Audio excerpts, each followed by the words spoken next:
আসসালামু আলাইকুম রহমতুল্লাহ। কক্সবাজার বিমান ঘাঁটিতে দুর্বৃত্তরা হামলা চালিয়েছে, সেখানে গুলিগোলা হয়েছে, তাতে একজন নিহত হয়েছে। বাংলাদেশের অবস্থাটা কোথায় আপনারা আমি অবাক হয়ে যাচ্ছি। সেখানে পুলিশ আছে, পুলিশ ভিডিও ফুটেজে দ্য বিজনেস স্ট্যান্ডার্ড ইউটিউব চ্যানেলে দেখা যাচ্ছে, সেখানে পুলিশ দাঁড়িয়ে আছে। সেই পুলিশকে তারা আবার বলতেছে, হ্যাঁ আপনারা কথা বলবেন, থ্রেট করতেছে।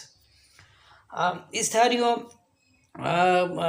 ওরা হঠাৎ করে এই বিমান ঘাঁটিতে হামলা চালিয়েছে। সেখানে এক পর্যায়ে দেখলাম বিমান বাহিনীর কিছু সদস্য সেখানে আছে, কিন্তু হামলা তারা কোনোভাবে বন্ধ করছে না। কি হলো, একজনের কাছে ফোন দিয়েছিলাম, সে বলতেছে যে পরিমাণ ধর্ষণ, খুন, রাহাজানি, ছিনতাই, ডাকাতি, কালকে বনশ্রীতে ওই গুলি করে স্বর্ণ নিয়ে যাওয়া, একজন অভিনেত্রীকে বাসার ভেতরে যে 2 পায়ে গুলি করা, তারপরে একের পর এক ছিনতাই, রাহাজানি, খুন, ডাকাতি এগুলো চলছে। এখন বাহিনীর উপর আক্রমণ চলতেছে। এটা বুঝতে আমাদের কষ্ট হচ্ছে। আপনারা জানেন জুলাই গণ অভ্যুত্থানে পুলিশের উপর আক্রমণ চালাইছিল।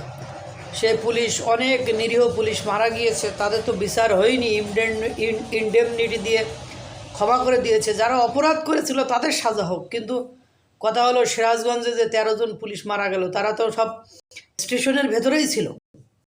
স্টেশনের ভেতরে থাকা অবস্থায় তাদেরকে গুলি করা হয়েছিল। এরকম বাংলাদেশের বিভিন্ন স্থানে যে কি অঘটন ঘটতেছে, আল্লাহ তুমি কোন বিপদে পড়লা যে বিমান ঘাঁটিতে যেই আক্রমণ করতেছে। ইতিমধ্যে এখনও বিমান বাহিনী কোনো অ্যাকশানে যায়নি, তা আশা করা যাচ্ছে তারা পদক্ষেপ নেবে, খুব দ্রুত অ্যাকশানে যাবে। আল্লাহ তুমি আমাদের এই চলন্ত বিপদ থেকে, এই যে অস্থিতিশীলতা, এইখান থেকে মুক্তি দান করে একটা স্থিতিশীলতার অবস্থার ভেতরে নিয়ে আসো।